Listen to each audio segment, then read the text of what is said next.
Hello and welcome to Leduc, Alberta, and the quarterfinals of the Curling Stadium Alberta Curling Series men's major event. My name is Matthew Hall, and alongside me in the broadcast booth tonight, once again, is two-time Scotties champion Chelsea Carey. Hi, Chelsea. Hi, Matthew. How's it going?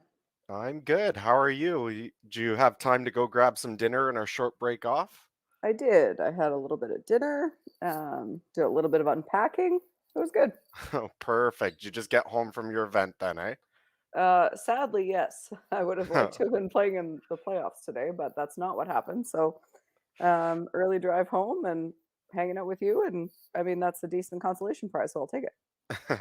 Well, if you wanted a consolation prize, I think this one's pretty good. We got a pretty good matchup coming here in the quarterfinals. We have undefeated John Epping this tournament facing off against formerly an Ontario rival in Tanner Horgan, although Tanner has now made the move back to Northern Ontario. I think we're in for a real treat this match. Epping sort of started off a little rusty in his first two events, failed to qualify in either of them, but here something seems to click. They're undefeated 3-0. They had a nice break coming in through the A side, and they come up against a fairly hot team Horgan here, who also started off 2-0 before dropping two qualifier games, but they rallied back with wins against Clybrink and Clyder to meet them here in the quarterfinals. Yeah, it should be a really good game. We're looking at a sort of a new team Epping, but sort of a bit of a revival team Epping in a way, with the sort of re-addition of Pat Jansen and Matt Cam moving back to third. We've seen that lineup before, so yeah, they've come in hot. I know I lost a mixed doubles final to John in Leduc, so he likes this club and this ice apparently. And yeah, Team Horgan coming in, losing I think an A and a B straight qualifier, and then winning two straight today on the C side to get themselves in here. So hopefully fatigue not a huge issue. Although we do notice that Jake Horgan is not out there right now, and I think we were covering a different game, but I think he missed the last part of the last game as well. So I'm not sure what's happening there, but I will I say an early you're welcome to Team Horgan for making call and sweep on both sides for mixed doubles. So they should be they should be okay. But yeah, we'll see if we have any more information on that. I'm not sure that we do at this moment, but should be a great matchup regardless. And yeah, looking forward to it.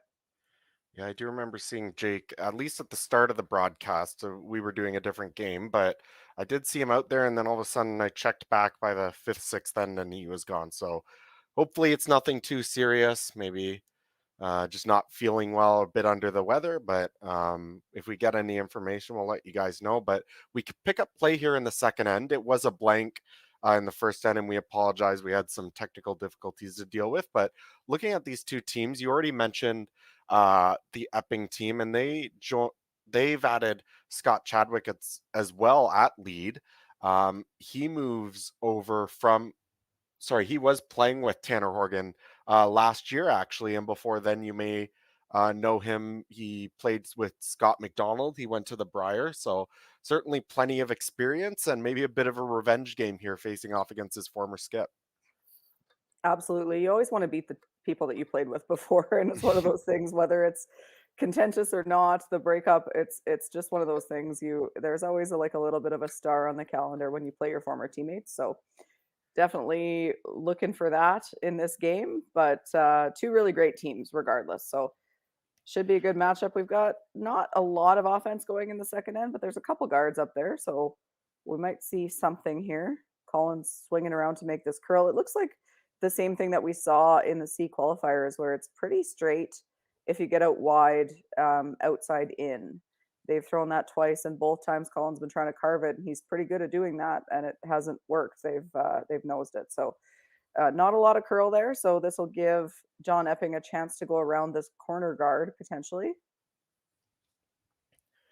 And the Tanner Horgan squad is backed up, as you mentioned, lead Colin Hodgson, second Jake Horgan, who we are not seeing tonight, and the third Darren Molding. And I think it's fair to say it's great to see Darren back on a team after getting separated from the Botcher squad in the middle of last season. He joined Grattan made his way back to the Briar, and I'm sure it made a lot of fans of his happy to see him get back and be on a very solid squad here. And I know this is a team that he's excited to do big things with.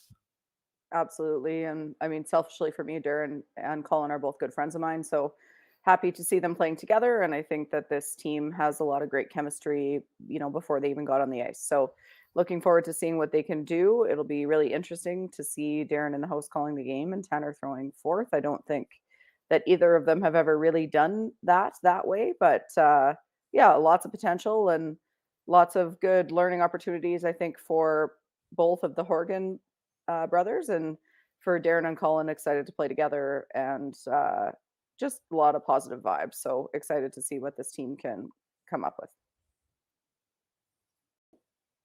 And we see as Darren makes a very nice hit and roll there. Looks like it got mostly buried. So John is still going to be able to take a run at it. Long time vice for John, Matt Cam now throwing. And we talked a little bit about this last game as well. They've been together for a long time. Matt, when he aged out of juniors, got the call from John and has moved there, and they've really been inseparable ever since. Yeah, it seems like a really good dynamic. They had a little bit of a change the last couple of years with Ryan Fry coming in and throwing third rocks, and playing third for John, and Matt moving down to second, but back now to their original lineup, and I think they're probably both pretty happy about it. It seems like the two of them have a really good kind of vibe, and I think they're pretty close. So that's always a nice thing when you kind of go back home, as it were, and have that person come back. So probably both of them pretty excited to be back together and playing back in together. And then, like I say, like I mentioned before, Pat Jansen having played with John before as well. So lots of familiar. It's a new team, but it's kind of not in a lot of ways. And we do see him just touch off that guard and unfortunately rolls through, isn't able to keep at least the shooter around for Tanner to worry about. So looks like a pretty good setup here to maybe get some pressure on possible steal here in the second end, you think, if he can get this guard up? Yeah, for sure, an opportunity for that. It looks like the back rock right now is a good chunk open. It's a little bit hard to tell from, uh, yeah, like half open probably. So I looking to think put a so, yeah. guard on here, you could get away with an over curl, because you just need to cover that center line side so that it's not accessible. But yeah, a good opportunity for some pressure here. If you're a Tanner Horgan, you don't mind a force, but a steal in an even end really changes the game quite a bit. So um, good chance here to potentially get away with, not having the hammer at the start of this game. You could turn it around pretty quick. And it's interesting thinking about John Epping, of course, having a great tournament, comes through undefeated, but it's always that age old question a little bit when you come through that A side, especially in these triple knockout tournaments. A lot of times you end up with almost a whole day, sometimes like a day and a half off. While this other team, I'm sure uh, this Horgan team has played a lot more games. This is their seventh game as I look at it this weekend. So eventually you'd think fatigue will set in at some point, but it's always that age old question of whether you want to have that rest or you just want to be more familiar with the ice. They've played more games now. They just came off a seaside win, so they're feeling a little hot. I never really minded the seaside grind as much, albeit I was a skip for most of my junior career. So I'm sure my sweepers might have a different aspect there. But how about you? Did you prefer one over the other, or what's your perspective on that?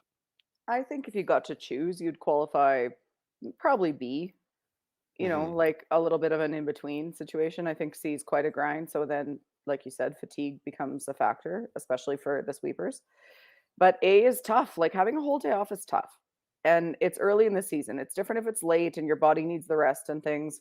And like, look, I'm old, my body needs the rest all the time. That's fine. But they it can be a disadvantage for sure to have the extra time because the ice often changes and the rocks are getting buffed out a little bit. The whole thing maybe is a little straighter.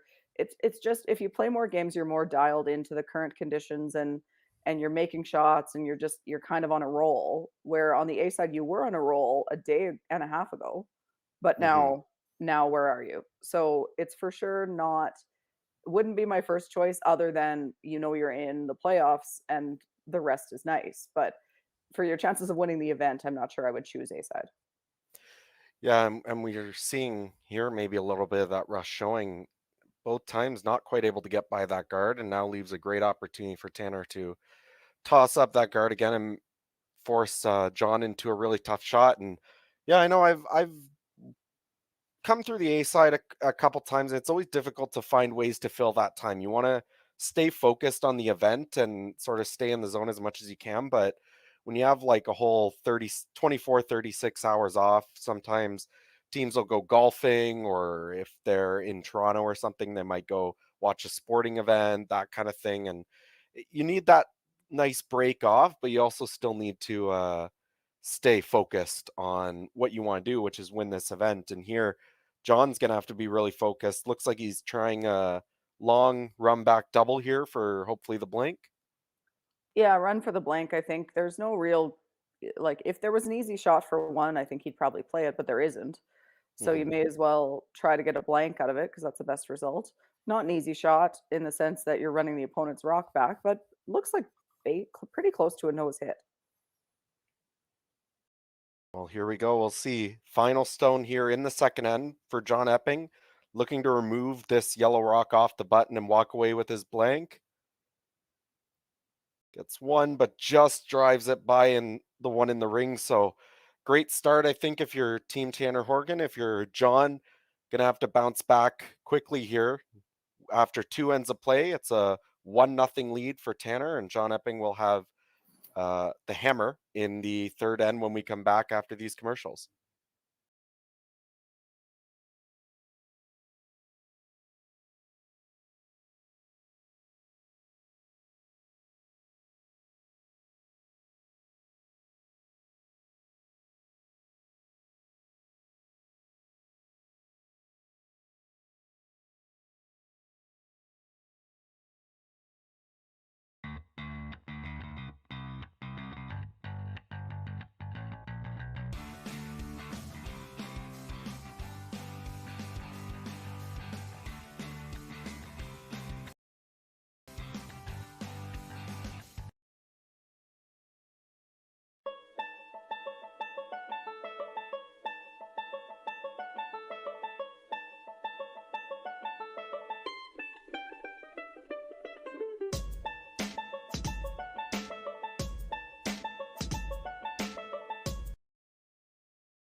And welcome back to Leduc, Alberta. We pick up play here in the third end. Tanner Horgan coming away with a steal after a couple just not, they weren't far off John Epping's team on those misses, but maybe just missing the wrong way. A couple of those times they ended up just touching the guard. You would have liked to at least move the guards right out of the way, or keep a shooter around somewhere, but they just seemed to keep losing what they were trying to go for and ended up being forced into a tough shot, and Horgan walks away with a steal that end.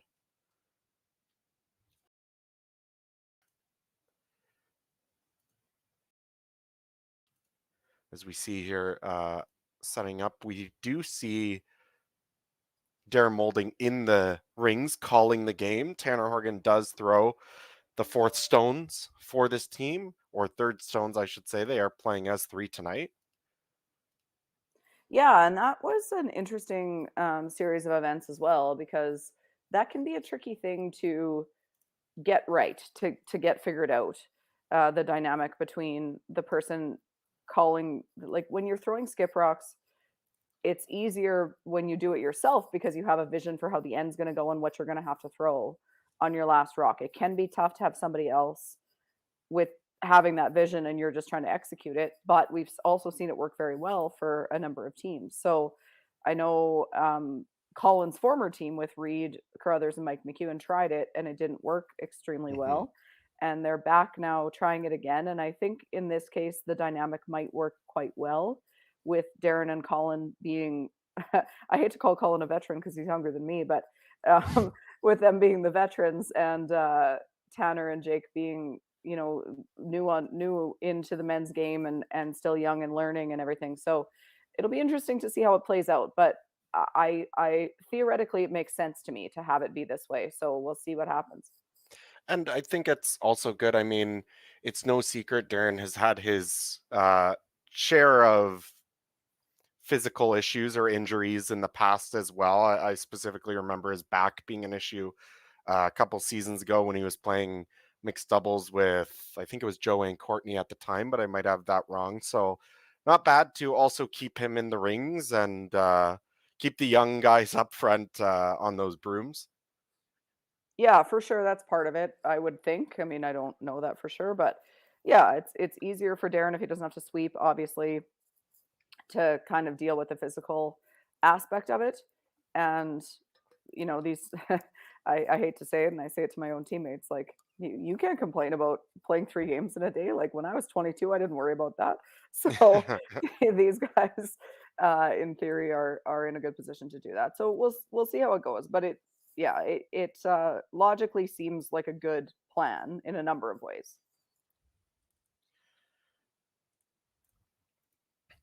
So looks like maybe a couple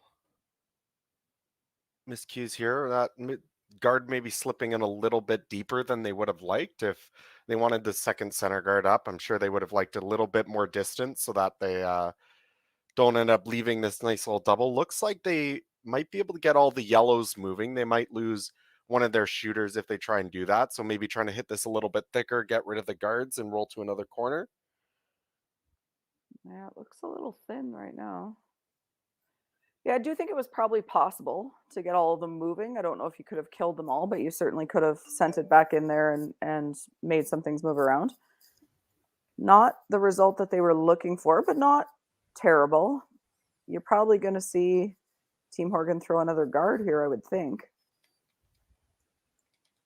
The challenge being that shot rock is only not even half in the 8 foot. So at some point, you're going to see John Epping throw a draw around this whole mess. And then if you don't make a freeze, you're going to give him 2. So got to be a little bit careful here, but I think I'd throw a guard for now.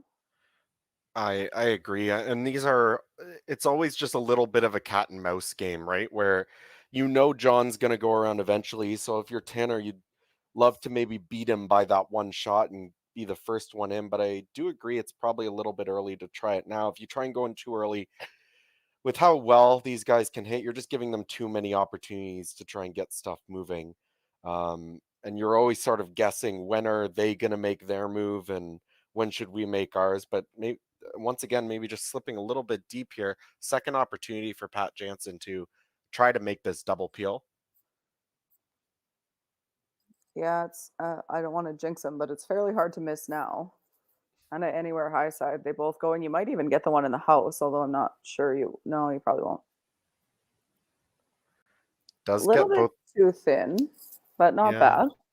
Does move that yellow, I think, far enough off center. It's maybe in the way of the draw to the 4 foot, which is probably one of your concerns. But for the moment, it probably does what you were hoping for it to do. I agree, but you have no draw to the 4 foot right now Mm-hmm. because the red guard's blocking your out turn draw. Now the yellow guard's blocking your in turn draw. It looks like Tanner's talking about splitting this. I actually think I would do the opposite. He has no draw to the 4 foot right now. I think I'd be throwing a guard on this personally. Yeah, because anything you go into the rings, one of the things that's kind of okay for John is because that rock is so high, as you said, he doesn't necessarily have to throw the draw to the 4 foot. He could throw like the draw to the side of the 8 or side of the 4 and still score his point that way.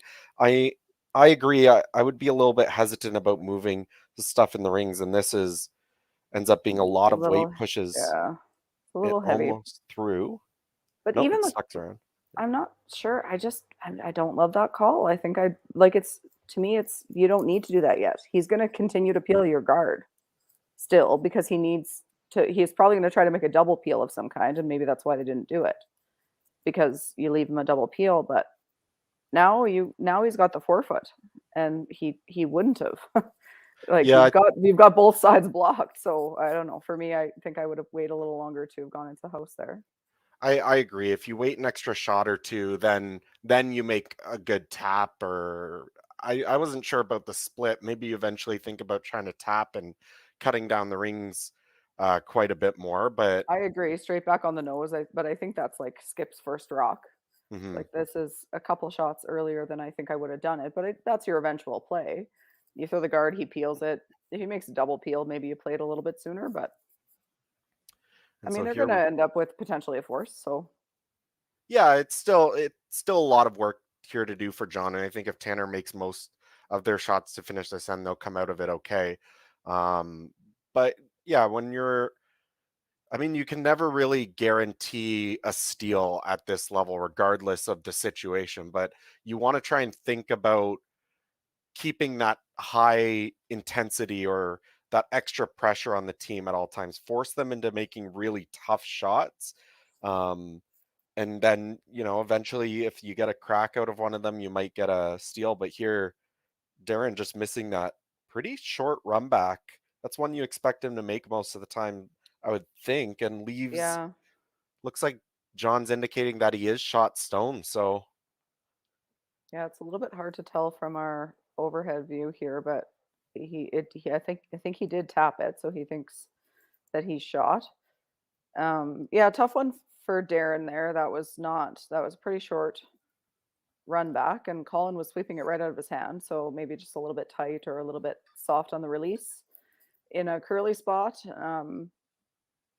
Not really sure what that looked like to Tanner, but they were sweeping it right away. So I would mm, guess that it was something to do with the execution there. So now this turns in from an opportunity to steal or certainly force into potential opportunity for multiple points for John Epping.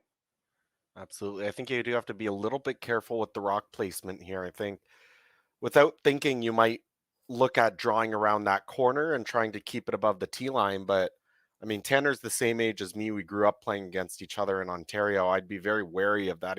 He's a very good hitter, and if you try to put this in a better spot, top of the house, he's more than likely going to take a pretty good crack at the cross house double. So that's why I think he called to go a little bit deep here, sort of keep it in the open, so Tanner can't freeze and try and get himself out of it. And I think that's a pretty good spot. I don't really see Tanner could take on the freeze, but this early in the game, I don't necessarily think it's worth the risk. Yeah, you're already one up. I don't know that I'd freeze now. I think you got to try to kill it. And you could probably get a little bit low under this guard and make him chase you and hope he Mhm. misses it. And if he makes it and he gets his two, that's what's happened with Darren missing that run back. So that makes sense to me. I think this is a smart call. Of course, these are the quarterfinals tonight, and there are three other matches going on, all being presented by Curling Stadium. You can find the feeds of the other three games on the Curling Zone YouTube page. Just a quick rundown of what we're seeing here. Team Yanagisawa out of Japan faces off against Team Carruthers, who was the team we just covered, who came out of the Seaside. And Reed starts off with a steal of 4 to start their game in the first end. So they're off to a very good start there. Other games, we have Yannick Schwaller of Switzerland facing off against Aaron Sliczynski. And then we have Ryan Wiebe facing off against Marco Hosley in the fourth and final quarterfinal tonight. Lots of good games. A big start for Team Carruthers there. We saw them play a really solid game in their C qualifier against Team Corey Dropkin, the Young Bucks from the USA. So not surprised that they're continuing to roll here. Does look like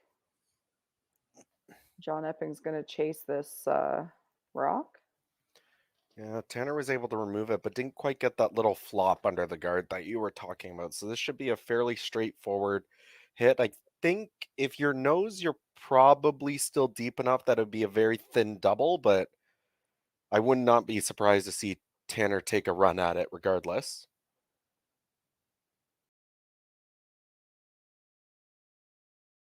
This needs to curl for him. That's, oh, there it goes.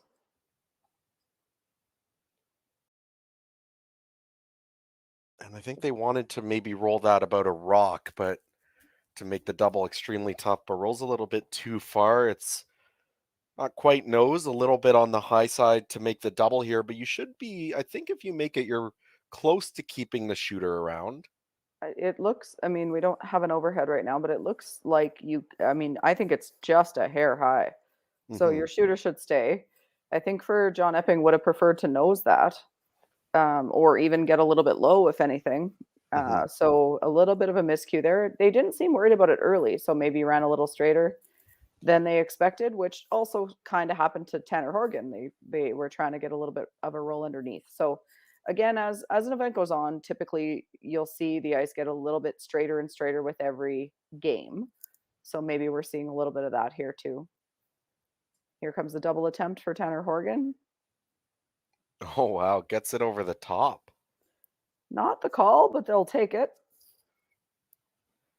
Yeah, would have liked to stick around there and force John to the single, I'm sure, but they'll take a blank out of that situation. It was looking like a pretty clear two for John until his first stone. So And also a smart shot management situation there from, we don't have mics on them, but from either Darren or Tanner or both, to switch the call and make it. Like you don't mhm. want to wait too long and then stuff that and leave John an easy shot for two. So you'll take this blank all day if you're Tanner Horgan, based on how that end went. You're pretty happy here. So smart to plan B that, to audible that, and into the double the other way. Absolutely, and it will be a blank for John Epping. He'll carry the hammer to the fourth end of play, and after a quick commercial break, we'll meet up with you there.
And welcome back.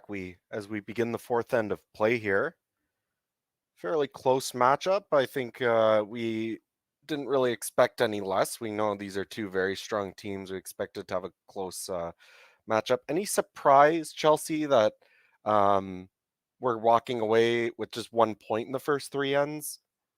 Not really. I think that we see this a lot in men's curling, and it's not because they throw the first one in and then the other team hits it and they just exchange hits. It's because people make doubles and runbacks and things.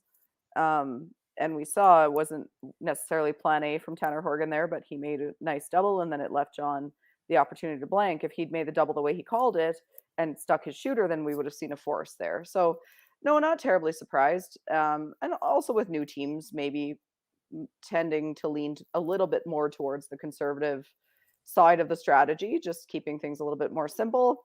And for John has had probably a full day off, I would think. I don't know that. I was trying to be good at curling in my own life, which didn't really go very well, but um, haven't seen the draw or anything here. But my guess would be that they've had some time off. So not surprising that they're looking to keep it a little bit simpler. And for team Horgan coming in pretty hot, but also missing a player right now. So not necessarily looking to go crazy either with one sweeper and people throwing rocks in different positions and all kinds of things happening. All the drama, all the intrigue. We're in for a treat. Absolutely. And it's one of the great things that I think for us at least is when you have these really close, low scoring matchups, every mistake really means that much more. You need to be really precise because with so few points being scored, every point could be the one that wins you or loses you the game. So uh, hopefully that is a sign that we're in for some good shot making here as we get close to the second half of this game. I think we will be. And to your point, that's exactly what we saw happen with Corey Dropkin flashing a hit in the first end of the C qualifier there, and really that was the game, which Hmm. seems crazy. It was the first end, but it can go that way. So both teams here seem to be sort of sticking to the mantra that we don't want to give up the game early, and a deuce doesn't seem like a big deal, but it could be in a game like this. So trying to keep it played a little close to their chests here early on and see what happens. Though that being said, we do have a few rocks in play this end.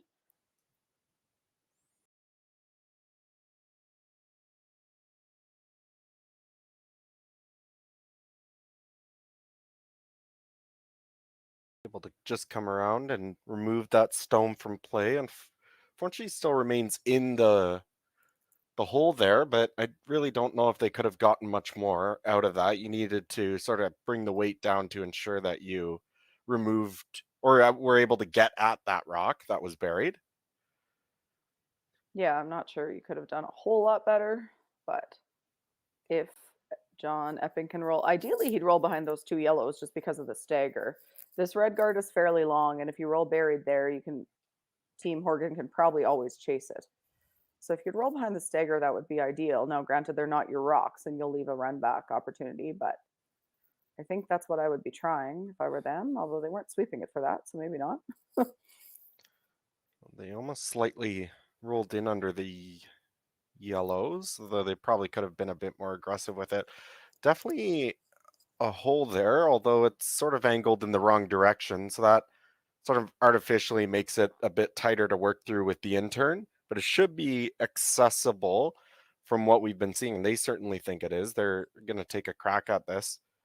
Yeah, based on what we saw earlier, if you were playing in the event that we were just in Edmonton, this shot's impossible because it curled way more than it needed to for you to make this. But for them, I think this is makeable. And even if you clipped your own yellow and you open up that red rock, at least it makes them think about it. There's some decent misses here. I think this is what I would be playing if I were them.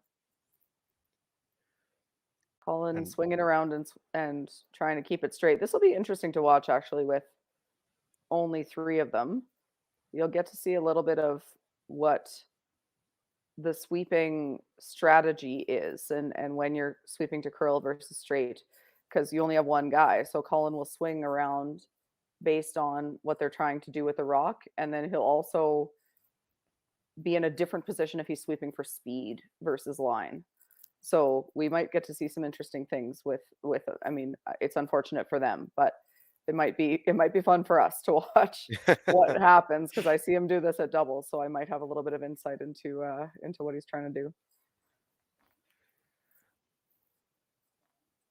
you could see some visible frustration there from the Horgan team. Looked like that rock might have grabbed or picked up something while it was coming down because I expect them to be a lot closer than that. But they do touch the guard, but roll into the 8 foot. Now, I'm not sure if that really does all that much for them. There's still plenty of room for John to hide around some guards somewhere and make Tanner's life difficult. But if Tanner is able to sort of remove the red stones, that yellow now behind the guard could be your force rock.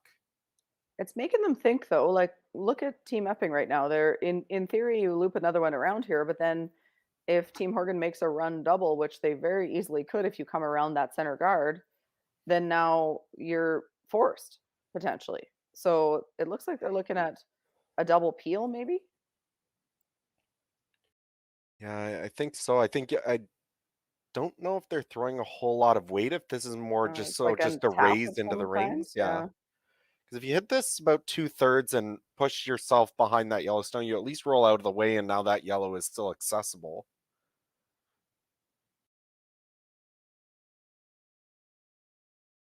That is really good. That's an excellent shot.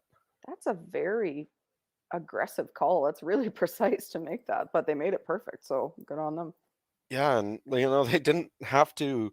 I mean, they could have just drawn there. It was Well, but accessible he enough also that they opened really up but he went by doing that, right. he's now opened up his intern draw path, right? So that's Hmm. it's brilliant. I think I would hesitate to call it because it's like you could miss that a lot of ways that are bad for you. But Yeah. I mean, he made it perfect, so it's hard to argue with. So Darren's My now dad being always said asked. there's no such thing as a wrong shot if you make it. So here Yeah. comes Darren with his run back. And he's right. Yeah. Oh, oh, just misses that. Really close to being great, but unfortunately for Team Horgan, not great. And now John's gonna have to take the time here, figure out what he wants to do. I mean, you're probably hitting this Yellowstone and rolling behind if you can. The only Yeah, you're leaving a that's double where you'd listed want. shot though is the challenge, Yeah. right? That's a pretty routine double on the two reds right now. And you'll sit behind that yellow guard, at least partially behind it, shot stone. If I were him, I might try to roll in front of this first yellow to take that away, or first, sorry, that center line red rock to take that away, the side button one. Like just roll over somewhere near the center line and try to take away their double.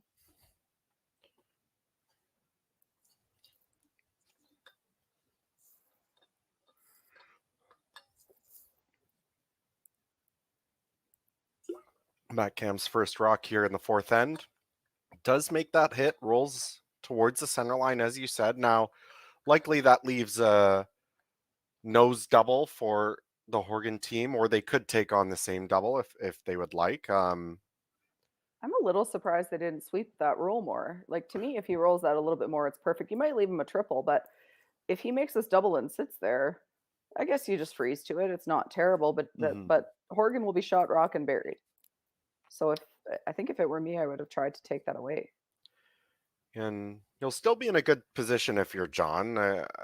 Still looking good to at least get your two, but you're right. I think leaving them this for them makes things slightly easier, and he does make the double. I think spins up a Oh, little might bit have too spun a little far. bit too much. You wanted a little bit of spin there. If in a perfect world, that spins about a rock less, half a rock less. So you're still shot, but you're more buried. So really close to good, but not great as it turns out. So now going to try to loop this around, and now you potentially bring a 3 into play here for John Epping. Absolutely. And the thing is, like, if that spins, as you said, a rock less, it's really good. But by going that little bit extra, not only is it not shot anymore, but it's also now your enemy. Because if Backing, John yeah. makes this freeze really good, it's going to be very difficult to remove. He doesn't even need to be frozen to it. Like just in front of it on the right Hmm. angle, and you can't get there. So really close to it's like good from far, but far from good. Is that the expression? Something like that. Yeah. That's what they just experienced. Like really close to being great, but you had to miss that on the thin side, not the thick side. And unfortunately for Team Horgan, they missed it on the thick side. Now this didn't bury at all. Hmm. So opportunity for Tanner Horgan here to hit and roll. Probably ideally behind that red rock because then if he runs it back, his shooter won't outcount this wide yellow. So roll it in there and hope that that you get a miss. And even if he makes it, I mean, if you leave him a chase, he'll play it. But if you don't, you're in pretty good shape. Well, a bit surprised too. It's I mean, just how far it missed by. Obviously, the weight was almost perfect. It was pretty close, but that under curled by like close to a foot. And Yep. like I've Well, at played least a against foot. Matt Yeah. Cam enough to tell you he's not missing the broom by a foot. I've So I I played a mixed doubles game with him in at the Continental Cup, and I agree with you. Like yeah. he's a bit of a laser at the broom, so I'm so that must have just surprised them because and they didn't Mhm. seem worried about it. They weren't saying lots of room early. They didn't look like they were carving it early. It just seemed to straighten out. So maybe a straight rock, or maybe just the spot getting a bit straighter on them. But I agree with you. I'm very surprised that that wasn't closer. And then another one there, they kind of the Horgan team got caught on that hit and roll. Like watching their faces as it was coming down, it didn't really seem like they were close. Like they needed it to curl, and then all of a sudden make the hit and the roll, and nobody's sweeping it, and it ends up maybe a touch buried or edge on edge, but definitely had the opportunity to get that a little bit further and make things really tough here for John. Yeah, they could have for sure. It's always a challenge with the ice changing as an event goes on, right? So we talked a little Hmm. bit in the earlier game about papering rocks and about ice getting straighter and all those things, and we're maybe seeing a little bit of that. The sheet shape can change a bit. We talk a lot as players about sheet shape as far as is it a little bit dished, which means it curls towards the middle and not towards the wings. Is it there's sometimes it's sort of a W, like the center line's a little bit high and the sides are the 12 foot's a little bit high, but the 8 foot's a little low, so it'll curl to a point, then it'll stop. There's lots of those conversations going on. And for Team Horgan having just come off playing two games earlier today, you would think they would be pretty dialed into that, but it does look like both teams are getting a little bit fooled right now by some little idiosyncrasies that are happening on the sheet. So it looks like the decision here for John was to try and hit and roll basically back to where the rock was. It's going to be pretty tough to roll somewhere where there isn't some kind of slash double for the Horgan team, but I guess ideally you want to roll this as far as possible while still sitting two. Yeah, I think they would have liked to roll that further because then if you take on the slash double, you could jam it on your own yellow. Right now, Hmm. that's you'd have to miss it by quite a bit to jam it on your own. So you'll see Tanner take this on and just it's like I call it when I go down to my front end when I throw a shot like this, I say we're gonna take a cautious run at this double, which means you Hmm. can't hit it too thin because that's the only way you can hurt yourself. So if you end up nosing it and you give him two, I mean that's the way this end has gone. But it's very makeable. So as Hmm. long as he doesn't hit this thin, they're pretty happy. And he has a pretty good chance to make it without having to take on a lot of risk. So final shot here for Tanner Horgan in the fourth end. Once again, the opportunity to make a double and sort of save himself a little bit. Hits one, hits the second, and it will just spin out. That's a benefit of being able to throw it that hard, I I was guess. just gonna say that that jams for most players. That stays in the house for most players. He threw that really hard.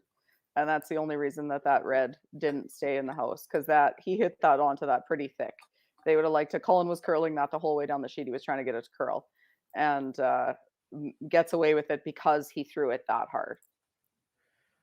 And they took a decent look at it, but even if it did stick around, there's really nothing there. You can't access that yellow shot stone that's buried. So John's now resigned. He's in the hack, throwing his final rock here in the fourth end, and it's a draw any piece of the 8 foot for 1 point.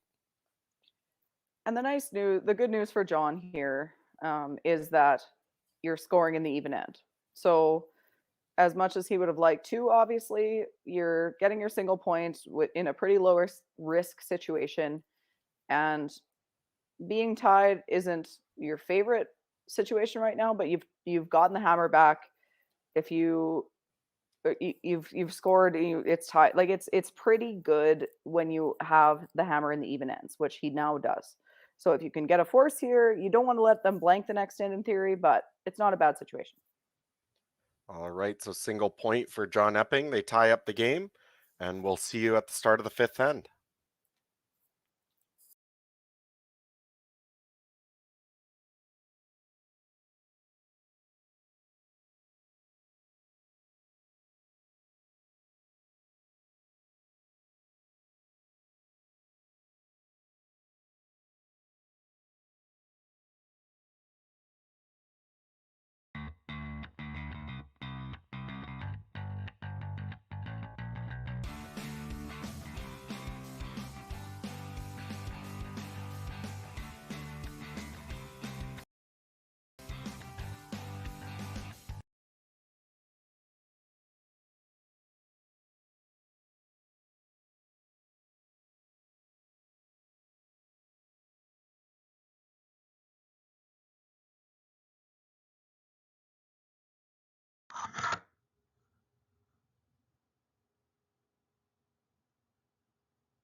And we are back as we resume play here in the fifth end, starting the back end of this quarterfinal matchup between Ontario's John Epping and Northern Ontario's Tanner Horgan. We just saw Epping. He was forced after a great high weight double by Tanner Horgan on his last rock, forced John Epping to draw the 8-foot for his single point. I was taking a look just for my own notes here.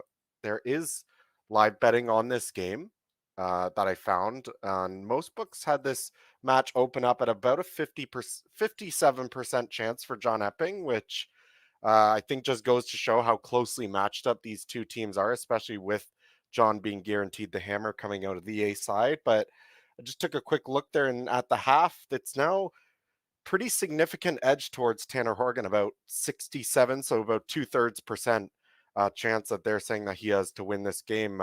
Would you agree with that assessment, Chelsea? Yeah, I think the scoreboard the way it is, and being in an odd end now, I mean, I think that's probably max Hmm. for the odds, but I don't mind it. If I were to set them myself, not that I am that good a better or odds maker, that's your arena, Matthew, but I don't disagree. I think that it's looking, if I were to pick the winner right now, I would say that it's Horgan. Yeah, I just think that advantage, especially as we get later and later in this game, and these teams showing already that they have the ability to limit scoring. It's really going to come down to who can control the hammer. And right now, albeit it is an odd end, so it's maybe a bit less effective, but right now that's Tanner Horgan who holds it. And maybe even a bigger opportunity now after Pat Jansen just wrecks on that guard, leaves Team Horgan shot two, one more or less buried behind the corner guard, and maybe an opportunity to find somewhere to put a third point. Yeah, for sure. What does the double jam on the side, do you think? It's very close. I mean, You could probably make I it so that it doesn't, but you might lose your right. shooter backwards into the 8 foot if you did that to hit it thin enough to Yeah, get over the top of that. I don't think you can make the double sort of like hit that second one high to push the yellow underneath the red, but you could I think it's always probably, going into it. I think if you hit it yeah. really thin, you might be able to, but I think your shooter spills backwards Hmm. towards like back 8, back 12, which isn't necessarily helpful. So I think the call here is pretty much you don't need to be too aggressive with it, but the idea here would be to corner freeze this red out in the wing, although the Oh, sweeper's they don't not in like it. love with it. They don't like it. It's got to sit.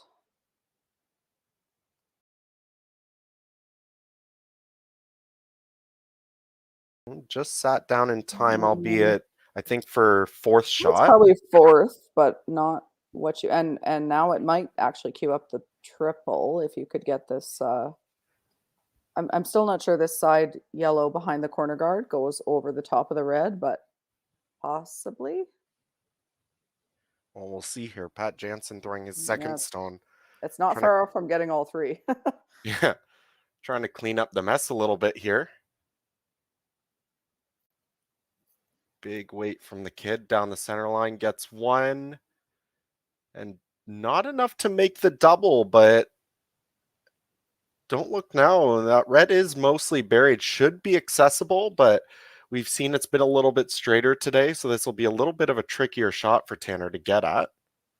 The guard's fairly long is the only saving grace I think here for Darren. It's yeah, it's definitely straighter and it won't be easy to get there, but because the guard is as long as it is, if you look at the overhead shot, you can see how like in the straight on view of the sheet, it doesn't look like it's as long as it actually is.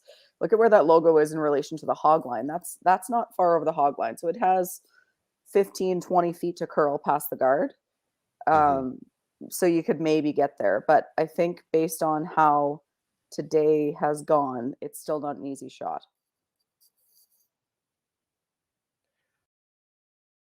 So first rock here for Darren Molding. Collins staying close. They seem to like it. Now switching over to try and get a little bit extra curl around that guard. Makes contact. Will it push it far enough? Did that touch the yellow? It's difficult to say. It might have. That red was slightly higher. I think it was able to get underneath, Yeah, but we didn't have the overhead. If it did touch it, I don't think it would have gone that far on that angle. So probably not. So great and shot. I mean, as good as he could have done, I think. yeah, I mean, I'm sure. I don't think they pushed it out far enough to outcount that back yellow, but I mean, I think it's pretty long ask to be able to bring that into play regardless. Yeah, any So, more weight, I'm not sure it would have curled that much. Although they did, like Cullen was trying to carve it, so it didn't get by the guard by very much. But I think on ice it's a little bit straighter, and I'm this is just my personal opinion that the carve doesn't do as much. So if you're trying to sweep it to get past the guard, you've already killed the finish. mhm. So you can't really throw it that way. You have to throw it to get by and then hope you can carve it. And I think that's what they did. And whatever my inside scoop is worth, Colin is an excellent carver, although that's not his good side for it. But he's exceptional at it. He's one of the best, Mhm. in my opinion, in the game. Certainly pound for pound. So for him to get it to there, I think I'm not sure you could have done a whole lot better. And now, can you save? I'm not sure you can save the shooter if you make this, but it's close. To make the double. Yeah. I don't know. Like maybe if we saw the overhead, it would be possible to. It's tough to see because that other red over there on the side. Could Like, you maybe are make the you ever triple? close to Yeah, jamming? that's Yeah. what I was wondering is like you could maybe make the triple onto this one on the side and then get the other two, and then that sticks your shooter because it's there.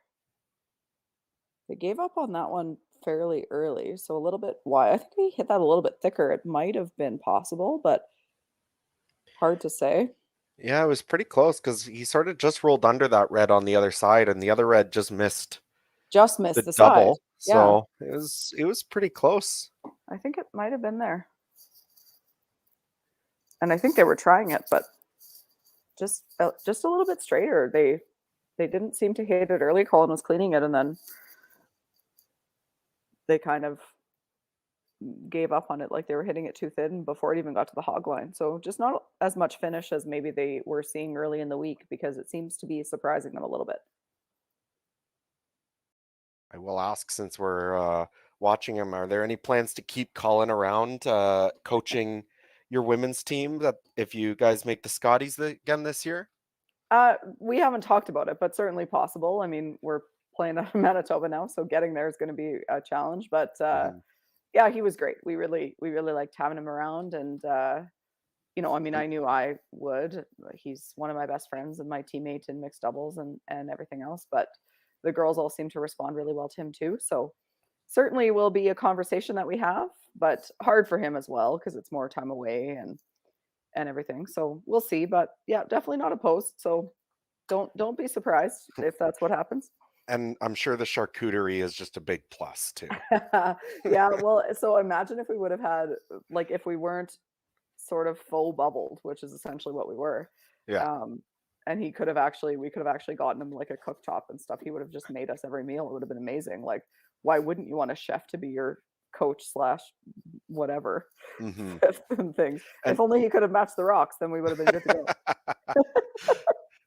so do you get I'm curious, do you get the charcuterie on the mixed doubles or is that only when he's not playing and he just gets to watch? Oh no, on mixed doubles, I get no things. Like love the guy to death, and he sweeps all the rocks, so I get that part. But Yeah. I get no special treatment when we play mixed doubles. No, it's straight up just like we usually don't eat. We don't eat breakfast. We like maybe have lunch. There's not a lot of food involved, and there's certainly no charcuterie. So that's a coach Haji thing versus like a teammate Haji thing. So All definitely right. not. I'll keep that in mind if I ever decide to come back to competitive side and need a coach. Mhm. I'll put my application in. They looked really good. I do highly recommend the charcuterie, and he also got a sushi for the last day, which like the food at the fifth Ah, end break was out of control good. So definitely recommend that. well, some interesting developments as we watch this end here playing out. Some missed opportunities by the Horgan squad. Of course, they missed that double or possibly triple we were looking at before, but then not able to make the double on Darren's last one there. Left an opportunity for John to make a hit and sit 3, I think, but jams it. And now the chance right back. I think Horgan's second shot. So this might be, it's a little tricky to remove and stick around somewhere because you're rolling to the inside and there's the chance of a jam on either one of those stones, but certainly an opportunity back here. Well, I think the challenge is that the only way to make it might be to make the double. You maybe could punch it through Yeah. that hole. Like on the overhead, it doesn't look like you could, but on the straight on view, it looks like maybe you could.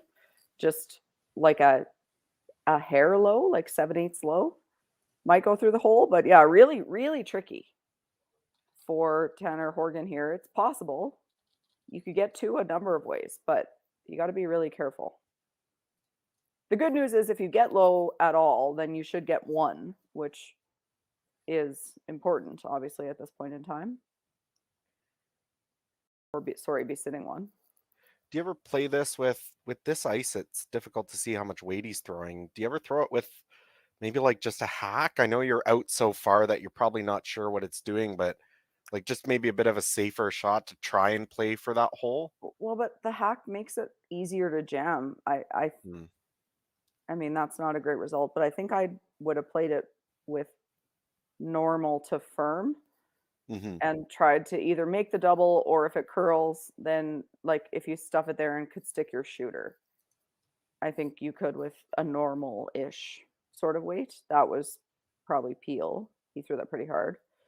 Um, I don't know. That's just a hard shot.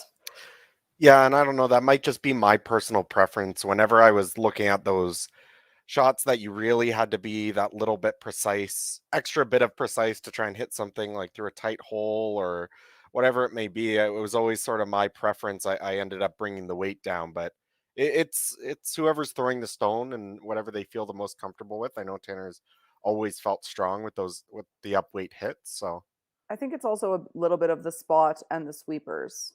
Um, like it in a perfect world, I agree with you. But if the spot curls, then I don't want to bring the weight down because then it brings in a whole new thing, which again is a little bit of the difference between men's and women's curling, but is also just a little bit of a something that's in your head. Like you're out way out wide. You don't know if it's fresh. You don't. I don't know. I think that maybe factors in a bit here as well. But it at the end of the day, like you said, it boils down, I think, to personal preference. So it looks like we're going to see Tanner throw the draw for the single point. yeah. Last rock here in the fifth end needs any piece of the white, the 8 foot, to score his 1 point and keep control of this game with the lead. As we come back after this next commercial break, we'll do a quick update on the other quarterfinals, but there's some interesting developments going on there. This rock, though, Colin seems to like it, not overworking himself, and he'll just follow it right down onto the lid. So a great draw there for Tanner Horgan. Scores his 1 point. They take a 2-1 lead. John Epping will have the hammer when we come back in the sixth end.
And welcome back to Leduc, Alberta. We pick up play here in the sixth end of the quarterfinals. We are watching the Curling Stadium Alberta Curling Series men's major in this all Ontario matchup between John Epping and Team Tanner Horgan. Missed opportunities and going both ways, I think, in that last end. It was looking really good for the Horgan squad after about second stones, but just sort of lost the thread a little bit, missed a couple shots the wrong way, and John made them pay. They still had the opportunities going into skip stones, but just couldn't convert the chance to get there too. So they take a 1-point lead here, and with it's a bit more of a toss-up this game now. Of course, Horgan with the 1-point lead, but with 3 ends to go, you'd imagine John has 2 hammers to 1, and he's going to try and utilize one of them here in this end and hopefully score 2. For sure. And for Team Horgan, looking pretty hard for a force or a steal here, probably wouldn't even mind a blank necessarily. Um, to get, and then you force in 7, not terrible. So it's a lot of scoreboard management in a game this low scoring. You're always keeping sort of in mind what, and it's different by different teams, but so for both of these teams, especially for Team Horgan, they don't necessarily know what their stats are yet because they haven't played yet, as far as whether they're better one up or one down, or how they are at forcing in 7 or what that looks like. So it's yeah, it'll be really interesting to see how they handle this, just because it's such a tight game and because they're both relatively new lineups with different teams, even though John Eppings, I would suggest, is pretty familiar to him. Yeah, and I was just looking at the numbers as you were saying that, and in general, between top men's teams in this, it tends to skew to the team with the lead in this scenario. So that would be Team Horgan, about 60-40, but because it's so early in the season and, the fact that both of these teams are new and still sort of getting used to each other, I think this probably skews a lot closer to a 50-50 cut.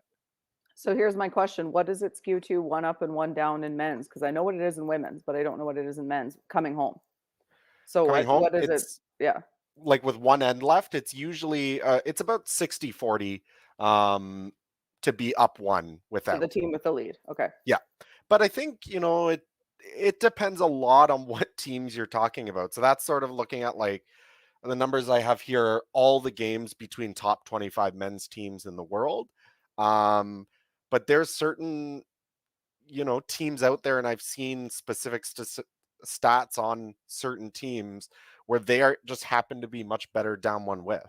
Oh, a thousand Um, percent, and that's for sure a thing. I just was curious because I, like I say, I know what the women's numbers skew harder to the team that's one up than the men's mm, do, but I wasn't sure what the men's looked like. Like in the women's game, you want to be one up. You're always it's a better. Your odds are significantly better. But I wasn't mhm. sure what the odds were for the men. So that's interesting. And it does definitely depend on the team. Like some teams are just good at getting 2 coming home. Some teams are good at stealing 1. Like it's very individual. But we have the general numbers for a reason, and it's for sort of that purpose, right? Like this is maybe part of the reason why they make the decisions that they make. Right. And like how often would someone like you who's competing, at the top of the tour throughout most of the season, how often would you sit down with your team um and maybe actually like look at those numbers or discuss them? And I know there's, with any sort of advent of bringing math into sports, some people like it and some people are much more sort of feel players and sort of just talk about like what they're comfortable with. Are you a person that looks a lot into your own numbers and has those discussions with your team like halfway through the season of how you want to play out certain scenarios? So I like numbers in general. I'm a numbers person, but the challenge is that you don't necessarily have access to those numbers unless you generate them yourself or pay for them. Hmm. So it can be a challenge. Like I like them. I like to use them because I think I believe in that math side of things in general. Plus, I like numbers, so for me, I'm all in on that stuff. But I, like this year, we don't have access to that. We don't. We're not national team curling Canada where they'll provide that to you. we don't have the funds to pay for it. So it's just one of those things where you don't necessarily have access. So like I'll look back and go, okay, when we played this, when we threw a guard in this end, we gave up a two, more often than not. Like I'll sort of make some loose numbers for us myself because I like that kind of stuff. But yeah, if we had access to it, I would always use it. But the reality is that a lot of teams don't have access to that. Yeah, and I think that's sort of one of the holes right now with the development of specifically our sport. When you compare us to some of the other games that are out there, I mean, I can look on baseballreference.com, for example. I can go see like every at bat that Babe Ruth played in, or any like player back to, God knows like how long ago. All that data is out there, and it's just sort of not as accessible in the curling scenario. I think we'll get there. I think there's We're people moving out that there way for sure. Yeah, I that are agree. tending in that direction, but I still think it'll be a number of years before we have such like limitless access to it as you I have in other sports. totally agree. Like I want Moneyball for curling. I love that stuff, but I don't have that stuff unless I have money to pay for it, which I don't. So Mhm. it's just one of those things where it's a bit tricky because you want it, or some people do. Some people don't want any part of that. I personally like it, even if my team doesn't, and I don't share it with them. Like I like to know that as a skip because for me it helps like plan the strategy for those last couple ends and all that. And having the general information is great, but having the information on my own team as far as our record when we're in a certain situation helps me plan strategy. So it's really useful in my opinion. But Mhm. it's a matter of how you get access to it. And right now it's not readily available unless you have funding or money or both. So taking a look at this, it's difficult to tell looking at the overhead. I think yellow is shot. Correct me if you think differently, I but agree with you, but it's close, and the overhead could be throwing us a bit there. But based on that shot, it looks like it, but it's really close. yeah, and I think, if red was still shot, you have a little bit more of a hope if you're Epping, but if yellow's stone if yellow is shot stone sitting where it is right now, it's sort of tricky to think about how you're going to try and generate a multiple score here for John. Looks like he's going to try and maybe raise one of these guards in. You saw Pat Jansen play a very similar shot to this 2 ends ago, so I think John's a little less hesitant about playing it. I would suggest to you that this is a shot that they have practiced because that's Hmm. a bizarre shot to call. It's a great make both times, and he's made it both times. But I don't think that's random. I don't think that they just now are deciding that they should play this like long angle corner tap. I think that they've practiced that, and I could be wrong. But to me, that seems like a shot that they've purposely put in their repertoire, and it's working very well. So, I mean, Yeah, it's like a anyone watching this game should maybe take note of that. I don't know. yeah, it's like watching a master class. Like that kind of shot is not something that I think a reasonable, like average curler, that just never doesn't even pop into your head. I think if Oh you gave no, me like 5 minutes to look at that scenario and think about like what's every shot you'd reasonably call, I don't know if I'd even consider like that raise. But once you see him call it and and you make it. start thinking about it and someone points It's it a out to you, you're like, that's actually it's a that's brilliant amazing. call. It's a shot that I would look at and be like, our chances of making that are so low that I'm not going to play it. But they've like that's why I say what I said. Like to me, that's something that they've purposely decided they're going to do. It's like Rachel Holman 2013 busting out the tick at the Scotties. Like they had Hmm. practiced that the whole year, but nobody knew. And Hmm. then Lisa Weagle gets MVP because she makes all these ticks, and it was incredible to watch because it screwed everybody up so badly. Like to hold something like that close to your chest and then to just bust it out is unreal. But Yeah. so something like that to me, and I would consider John Epping the king of the intern angle raise, um, based on several events I've watched him in. So that's what Pat just did. But I think that's a brilliant call. It's just you don't just call it if you haven't put some time into it because it's really hard to make. Yeah, and it feels like one of those things that's so niche. Like, how often would you actually get the chance to call that? But he's found it twice, and they've made it twice. And just looking like at that last shot there, a terrible break. I think if you're Darren Molding, that you missed the run back, but you still had just enough to touch that yellow over off the frozen position. We talked about how good it was because it was on top of that red and shot, but now moving that out of the way, it's still a bunch of grouped rocks, and I'm sure that Horgan will be able to throw a lot of weight and get some stuff moving, but definitely gives Epping way more of an opportunity here to get his multiple points. Well, and that's he couldn't have done that without raising the corner guard in because the angles weren't there. So like Mhm. it was one of those shots where like you couldn't make it even if the guard wasn't in the way or whatever. You couldn't make it just coming straight to that. But by bringing in that angle from that corner guard, you can make it. So I'm like very impressed by the call and like I say, I would I don't think that that's an accident. So we see here, I think John would have liked to curl up a lot more on that. I think he was trying to play the tap into the yellow stone. I I think agree. I agree. you're almost happy with where that red stone ended up if you're Tanner, because like try and find a way to get that yellow out. It's certainly possible, but it's not the easiest solution. I You might be able to run that back in the 12 foot, and there might be enough of a hole to push the yellow through, but you risk losing a bunch of reds if you try that.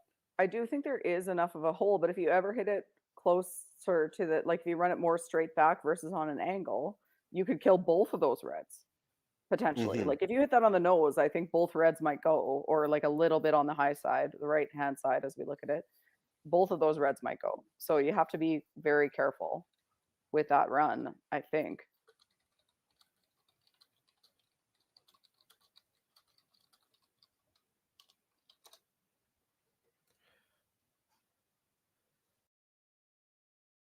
Tanner's trying to take a crack at making a double, and I think Oh dear. if they could have held that, think the idea was to hit that on the nose to make sure that the yellow and the 4 foot jammed, and you got two of the reds to go. But He just basically did yeah, made he John's just did shot what I for him. said that Epping could do. Yeah, exactly. He made it for John Epping, unfortunately. For Tanner Horgan and team. Not a great result.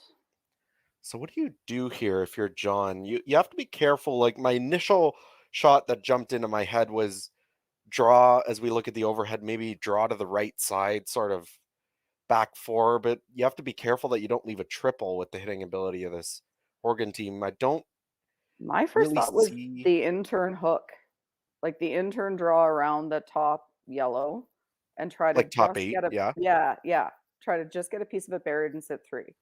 Because then you Hmm. shouldn't leave him an angle. Like you could almost even leave it wide open. I don't think there's a triple, but if you could ever tuck a piece of it, then the best he's doing is making the back double.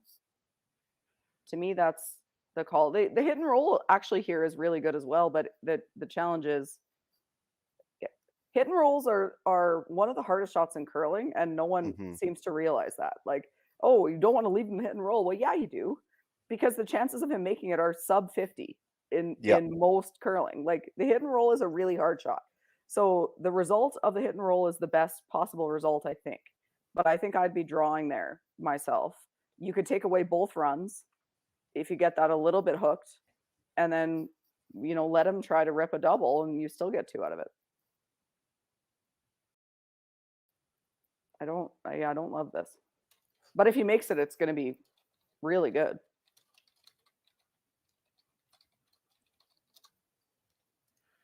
We do see it's coming down. Need to get a little bit more curl to avoid the jam.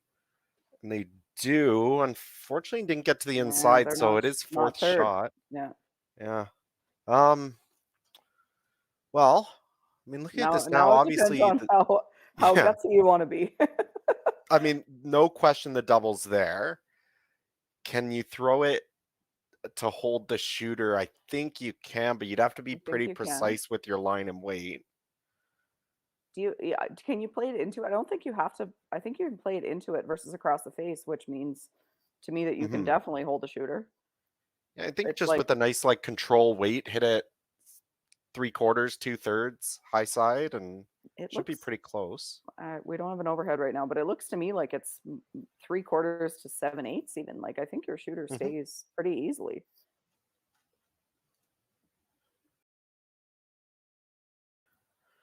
It's just been I feel like it's just been a game of uh handing opportunities back and forth, and so far at least Tanner's been able to save himself with these shots when he's been able to, but big weight coming here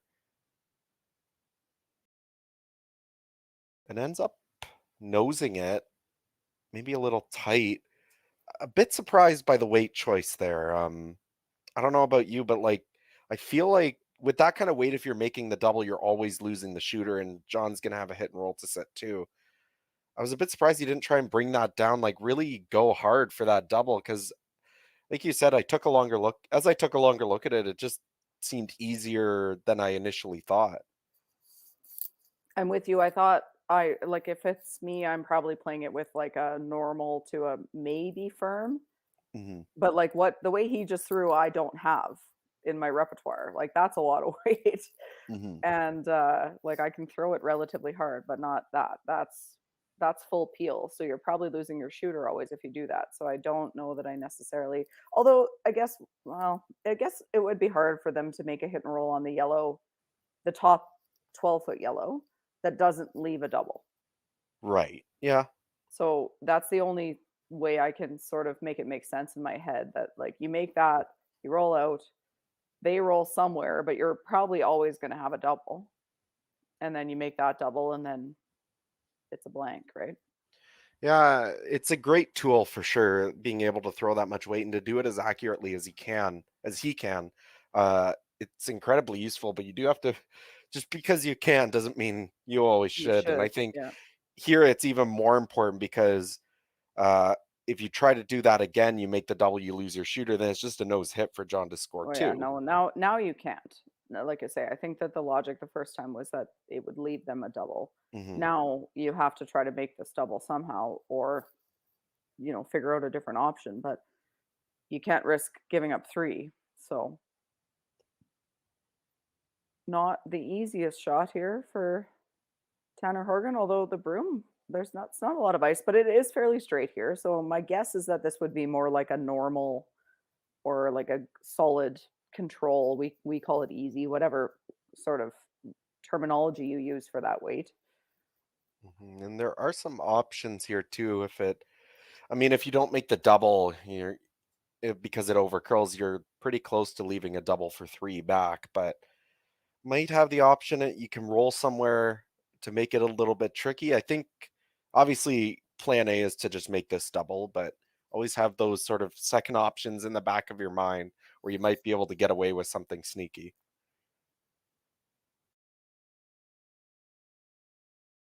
The way final stone here for Tanner Horgan, looking to make two reds go away and hopefully Colin is save. sweeping this to keep it straight right now. So in theory, it's over curled if anything. That's not terrible, actually. It leaves him a double for 3, but he can't just play it for 2 because it'll jam. Like Right. it's at least edge to edge. So it's not great, but you just got to hope he doesn't make this double. Yeah. And this is one that John's usually very close on, but of course, yeah, if he ever just misses it by that yellow, there's the jam possibility at the back to watch out for. For sure. Like, well, yeah, you actually probably could. It's not easy to give up 2, but you could give up 2 if you cross Yeah. this a little bit.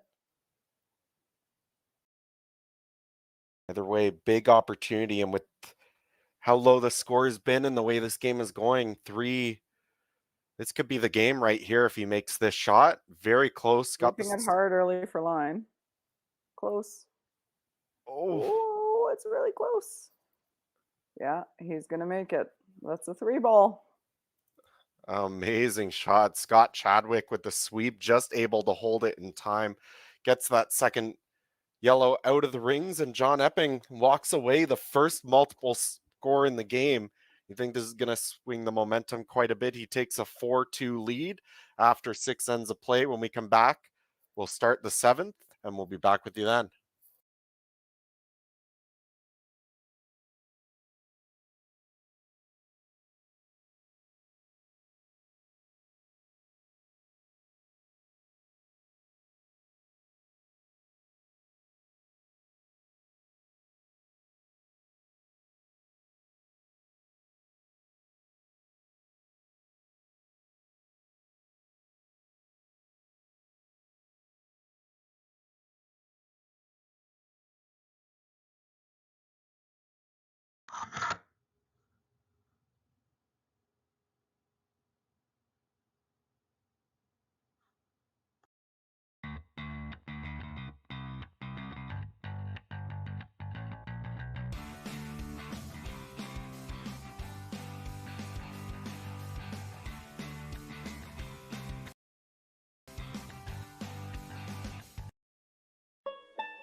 Welcome back once again, coming to you from Leduc, Alberta. Matthew Hall alongside me is Chelsea Carey. And I mean, a big swing in the game there, especially, I mean, just in general, uh, taking a 3 there for a 2-point lead is huge. But I think with the way this game's played out, with how many blanks we've had and how many single scores, I think that 3 really jumps off the scoreboard at you.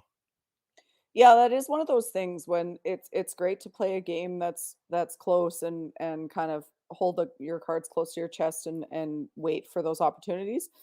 Unfortunately for Team Horgan, they did that and it went in favor of Team Epping and they end up with a pretty big end there. It's not over yet, but certainly like major advantage here right now to Team Epping. So we'll see how this plays out.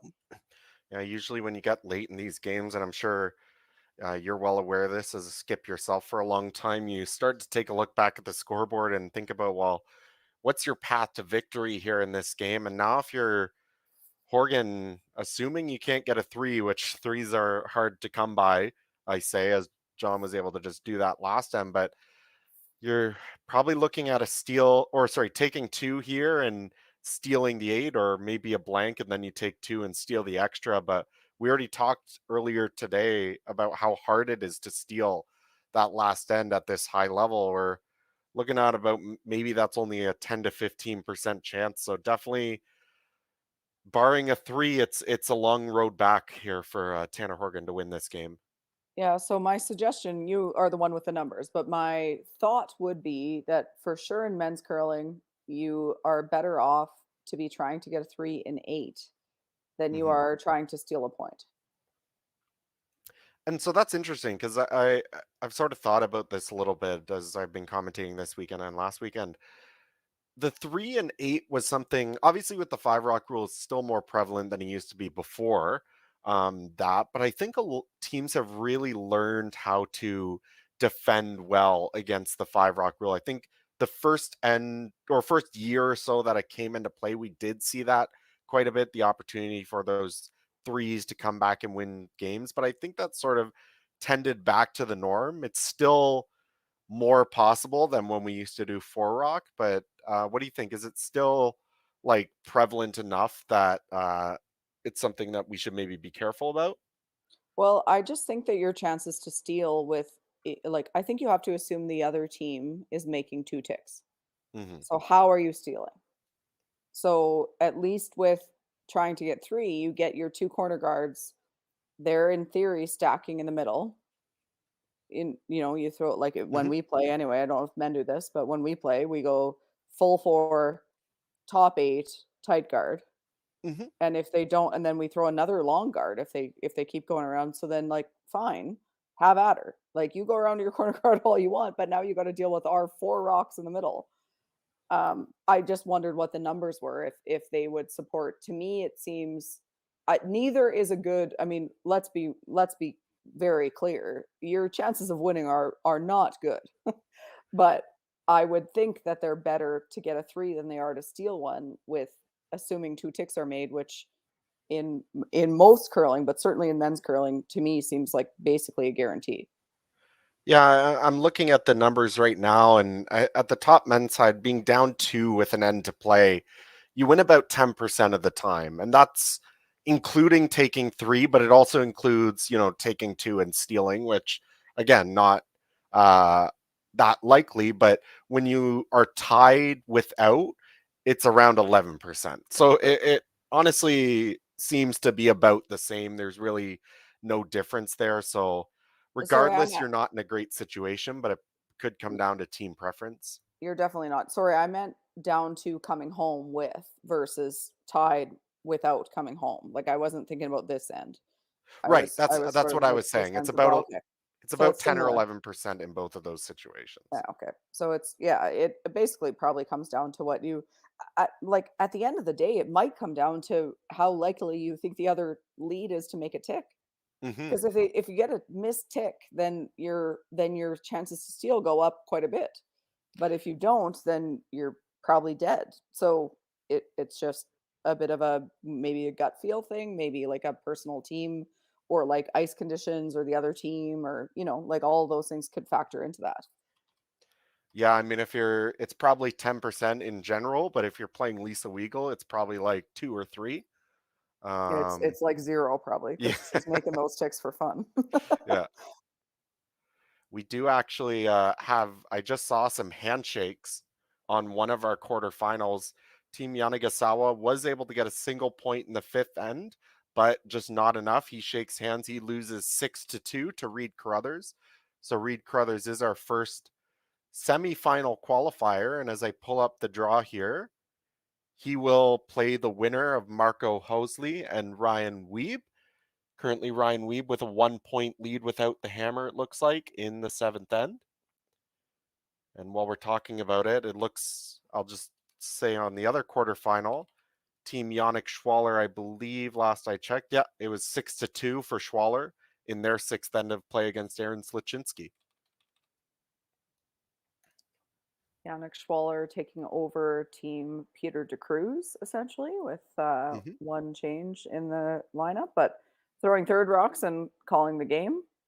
Have had some early success this season, which is good to see. And Aaron Sluchinski, actually cousin of Colin Hodgson, who we're watching here with Team Horgan. Very Oh, good really? player. Yeah. Yeah, Yeah. that was one name. I don't want to say it was a little bit of a surprise to me, but a bit of an unknown for me. Maybe out west, he's a little bit well known to curlers out there, but he did actually win his first event of the season He did. in Yeah. Alberta as well. It was one of the Alberta curling series. I think it was in Edmonton, maybe. I can't remember, but he came out with basically the first win of the season. So they're off to sort of a hot roll. Very good player. He, that whole family, it drives me crazy about Colin, but he's good at everything. He's just very athletic, as is Aaron. And Cara Drummond, who is the brother of Greg Drummond, who played with David Murdoch for years and years, is on that team as well and has played with Aaron for years. So they're underrated. They're like sneaky. They don't travel a ton, but they'll win a lot of games. So look out for Team Sluchinski. I'm telling you right now. You heard it here first.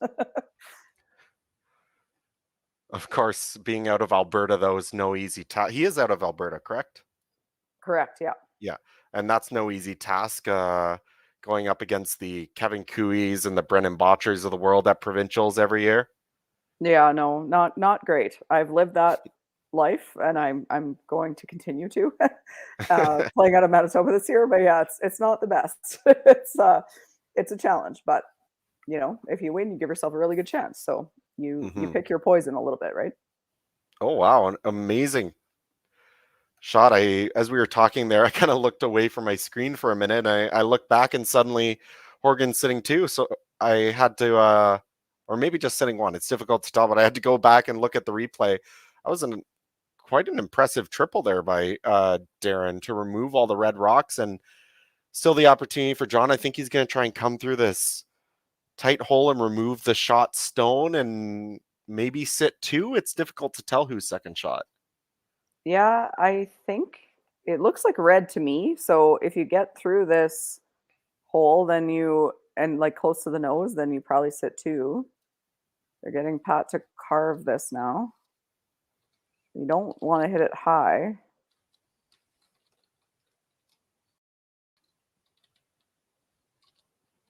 Not a great result there. Opens up the opportunity here now for Team Horgan. Not a guaranteed situation at all, but you're about to sit 3 if you make the shot. So kind of as good as they could hope for, given how this has gone and the situation in the last end. So try to hit and roll away here and hope for a missed double or 2, and you might get your 2 or your 3. Colin's sweeping this early though, so Yeah, I mean, thinking it's tight. I think even if you make this, there's really no way to avoid giving up some kind of a double. But if you can take your 2 this end, that gets you on the path back to having a chance. Yeah, there's lots of double opportunities. You just have to hope they're missed. This Yeah. might have left a triple, although I think it might come up into that red on the side anyway. So, but for team Epping here, it doesn't really matter. You're okay giving up 2 because you're pretty happy being tied coming home with a hammer. So you're not worried about the triple so much. Just make sure you make a double and let team Horgan get their deuce. And they still have more opportunities. That was still Darren throwing. So we've still got a few shots to come down here. Yeah, I think one of the problems with the triple is if, let's say you make 2 of them go, but you don't get the third one, you probably lose your shooter and Tanner could just split the rings and you're likely giving up a 2. They're going to take a crack at this back double first. And I think if you make it really good, it's difficult for Tanner to not roll somewhere to give you another double to get the force out of it. So he makes the 1, makes 2 of these go. And now with that stone where it is, John's pretty much always going to have some kind of slash double somewhere, you would think. And if he makes it, then it's a force, which is a much better chance. So I do agree the triple might have been there, but I think this is the easier way to play to get everything. I agree, and they're not worried about giving up a single here. They're very happy to do that. Even 2 is fine. So I don't think you need to go crazy if you're team Epping as far as trying to make doubles and triples and things. Like you don't need that. But for team Horgan, you're just trying to figure out a way to at least get 2. Because if you get forced here, you're in really big trouble. And as we were talking, we did have handshakes on another quarterfinal. Yannick Schwaller stealing 1 in the 6th end. He walks away with a 7-2 win over Aaron Slichinski. So Schwaller moves on to the semifinals. They'll play the winner of this game here that we're watching between John Epping and Tanner Horgan. I think that Schwaller team is going to be a force to be reckoned with, already winning 1 event this year, looking quite strong here. Of course, Benoit Schwartz and Sven Mikkel, they've made a name for themselves over the years already, regardless. And Yannick was coming up through the ranks, and so with Peter stepping away, he moves in to take over a very strong team. Yeah, they're definitely going to be the team to watch out for as far as they'll be the top team in Switzerland for sure, and you've got Nicholas and you've got obviously Canada and a number of other top teams, but they're definitely the new team to cruise, and that you have to watch out for them. They'll be a factor in a lot of events.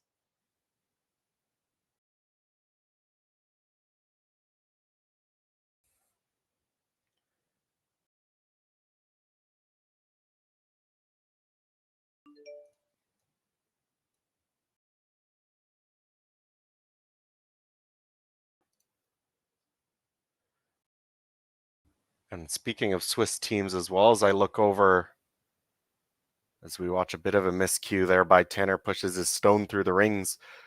There's another Swiss team on the ice, Marco Hostli, and this is a guy who also has sort of snuck his way into the top conversations in men's in general, I think, but especially on the Swiss side. Marco, I had the pleasure, I played against him in my World Championship final, and they're a very strong young team out of Switzerland.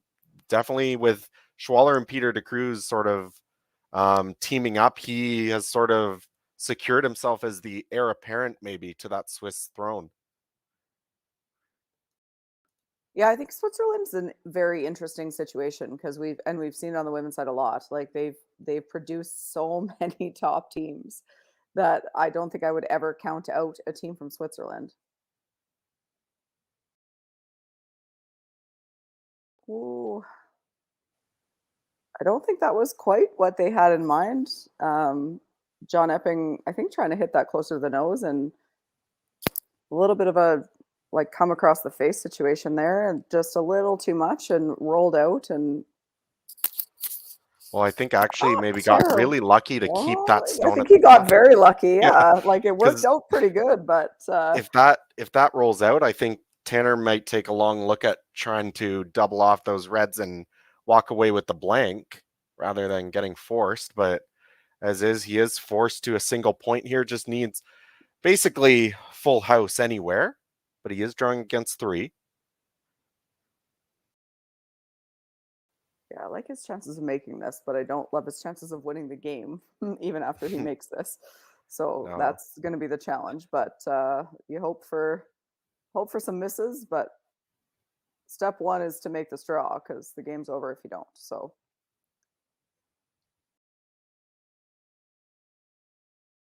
So final stone here in the 7th end. Tanner Horgan needing full house to score his single point.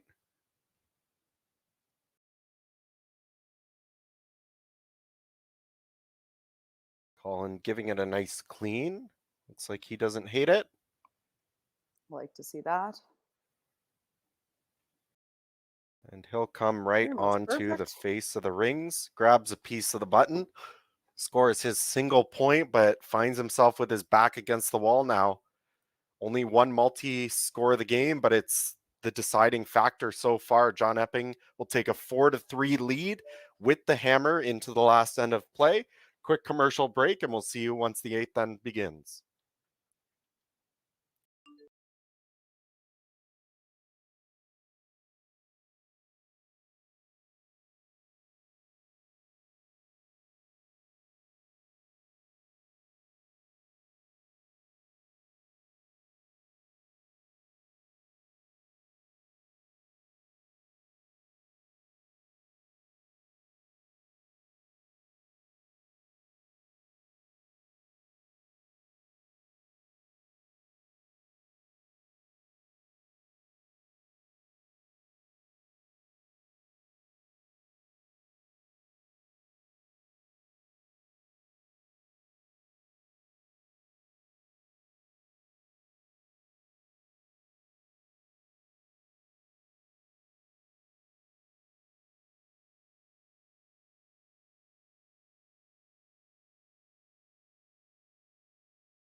And we are back here for the 8th and likely final end of play here in this game. John Epping with a large advantage with a point in hand and the hammer. Looks like they were trying to play a tick there, but just ends up slipping by. So maybe a bit of an advantage back towards the Horgan team.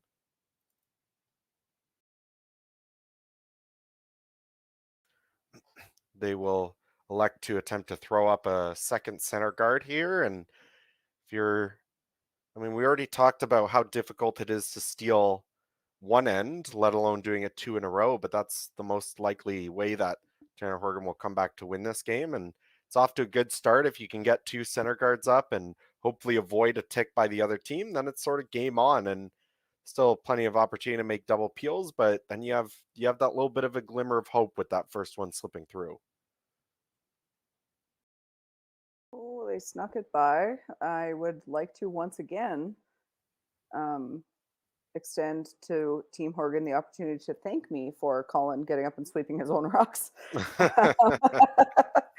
It's insane, like what he does when we play doubles, and what I mean. It looks like they have 2 sweepers, but they don't. It's the thrower who's jumping up to sweep, and he's incredible at that. So they got a pretty good situation here out of what looked like a bit of a dicey one. So I mean, you never know. I I'm sure expected you it to can look a lot worse.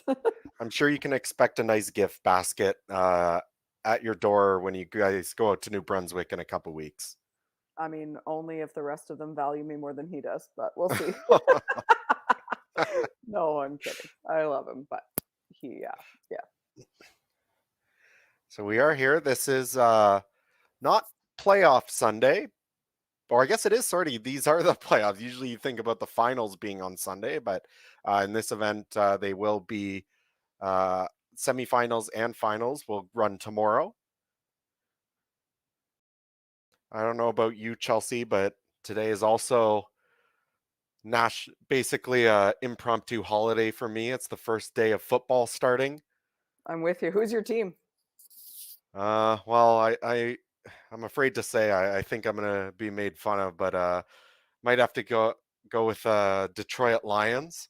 Uh, It's been a tough number of years, but they've had a couple of decent ones in there. yeah. But yeah, 1 o'clock today. I woke up extra early this morning, started working around 6 a.m. because I wanted to get everything done in time. 1 o'clock, I was planted on my couch with the game on, and by 1:20, I was napping, as as usually That's goes fair. Yeah. for me. So Football Sunday. I mean, that makes sense. yeah, but I swear I caught every play. Obviously. So not quite getting that rock to where they would have liked. Still shot stone in the 8 foot, but I'm sure they would have liked to get it a bit deeper, cut down the rings a little bit for John. John electing just to take an easy crack at the peel, ends up just getting one of them. And I think right now, if you're Tanner, you just kind of guard for as long as you can, right? And then maybe you have the opportunity to come down, play a tap, or try and just sink one into the 4 foot on Yeah. Tanner's first, maybe. I think in a perfect world, you're throwing the intern draw and just sinking it in there. So I think for now you just throw guards and try not to line up an easy double peel or something because like they're going to try any multiple peel situation they have here. But yeah, I think in the best case scenario for Team Horgan here is to, oh, this looks heavy a little bit. Uh-oh. Unfortunately, here going to set up a fairly easy double peel, I think. They're not happy with that one. Yeah, no, I mean, maybe one of the good things about it is if John makes the double peel over the top, it's pretty close to going back towards that red, although honestly, even that's probably not good. You probably want that red later to try and draw around, so Yeah, I don't think sadly I don't think there's much good news here for Team Horgan. There's no matter what happens here, it would be hard for it's possible, but it would be hard for it to be worse than it is right now. Pat Jansen being tasked with getting these stones to go. It looks like they're not actually going for the double peel, just getting rid of this tighter rock, which is probably the safe, probably the right call. I mean, that higher guard is a little bit too far off the center that you're probably not worried about that stone all that much if you're John. So get rid of the rock. That's the actual bigger problem, which is the tighter one. I agree. And what's good about it is exposes. If you think about what Tanner's going to have to do here, he's probably going to continue to try and get a tighter guard in place, but to do so, he'll be drawing around that yellow rock and keeping things away from the center line. If John ever had to, that red will always be exposed for some kind of a raise or a slash. I'm sure he'd like the opportunity to get everything moving and just give himself an open draw to win this game, but always nice to have a few options available to you. Well, the nice thing is he's not throwing against the loss. Then, in theory, he's only Hmm. throwing it against one. So, worst case is an extra end, like not the end of the world. But yeah, for sure, you're looking at that red rock staying open is helpful to you because you can use it later.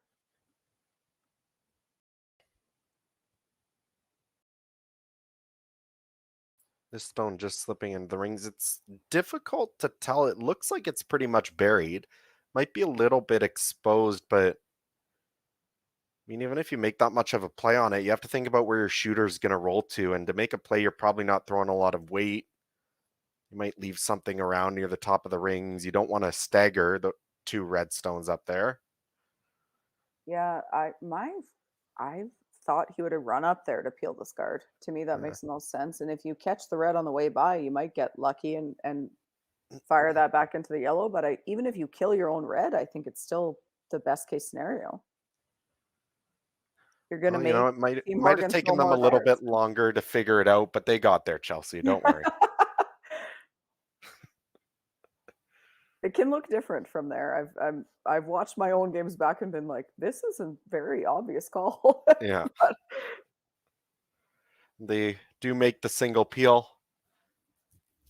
And looking at the situation that we have right now, trying to play this out. So yellow's sitting shot 1. You could try and sink around I think ideally, maybe the best outcome you can do is eventually sink around the red one and try and force John to play the run back and have to stick it for the win. That's yeah, probably the toughest shot you can force him into. I agree. Problem is, you just have to continue guarding for a little bit and hope he doesn't take away that opportunity for you. You have to make him waste a few, and I think you might have to throw it on John's first because I'm not sure or sorry, on Tanner's first because I'm not sure John will peel again. But I think for now, this is what they have to do because he's gonna keep peeling it. As you said, would love to. I think even if, as long as you don't dead jam it onto the red, even if you just remove the red entirely and get everything off the center line, that's probably still better for John. Give it, then he's never forced to anything tougher than just a straight draw. Even if you jammed it, as long as you don't roll it to the top of the button, it's still pretty good. Like you could Yeah. dead jam it there. It's not even full 8. Like if you dead jam it onto that, you still got a really makeable draw. The only thing you don't want to do is roll it into but even then it's only top 4. I think it's worth the risk to run it into that red, but as long as you make the peel, like you don't have to take risks right now if Right. you're team Epping. So having discussions about where to place the stone, you seem to allude that this might be where you'd think about coming in now. I think you have to. Because if you I don't, don't think he's peeling again. I'm not sure he's yeah, peeling again, so I think you have to now. yeah, I think if you just guard, John's probably playing that little slash, opening up things on the center. And I mean, if Or he he's makes it good, the sits shot, or at least then he'd have an open draw. or he's playing the draw. If he makes the draw That right too, yeah. now, the game's over, right? So Hmm.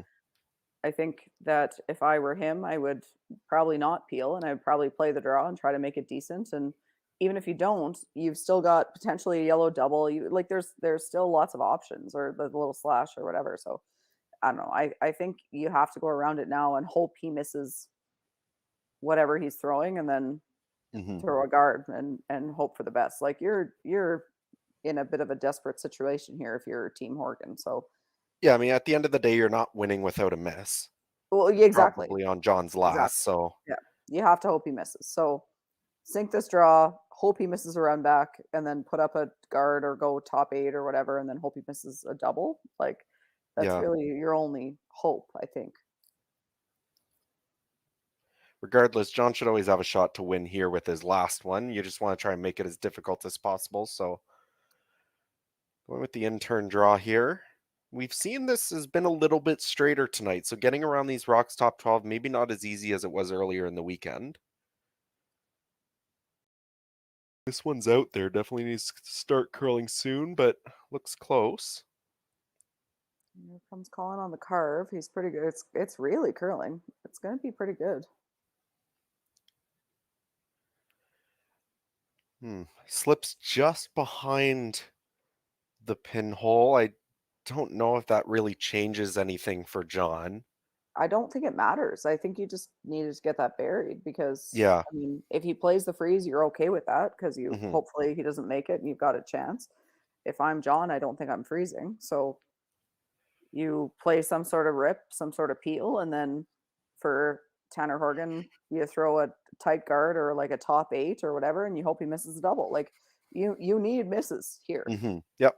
But if you go, so he makes this rip. If he gets both of them, then it's not against the loss. But if he doesn't, for whatever reason, if that rock in the 8 foot stays there, then now you throw another one top 8, and if he misses a double, you win the game. Yeah, no, it's definitely the opportunities there to get both yellows here. I mean, it would be It's hard very not to thin, get. but I don't. yeah. I think. Oh, I do you think it's there? I don't think it's there. It'd be very thin. At the very least, I think if you're not dead jamming it, your red is probably spinning back to the center line, and Oh, I I think mean you can that's make even a lot questionable of if you'd want that. I think you can make a lot of good things happen with the red. I just don't Yeah. think you can get both yellows. I think you're trying to dead stuff this and maybe leave yourself like an in off or something. Hmm. This is curling though. Oh, that worked out pretty good actually.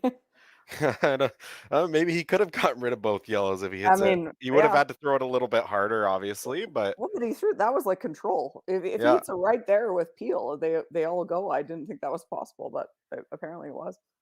And what's really good about it is he rolled his shooter out towards the wing, and now that's just there's always a wide open path to the button, which is great. Obviously, Tanner's going to hit this, and in all likelihood, unless Tanner rolls really far, you'll probably see John throw the nose hit back, and at least that way he's not throwing something against a loss. But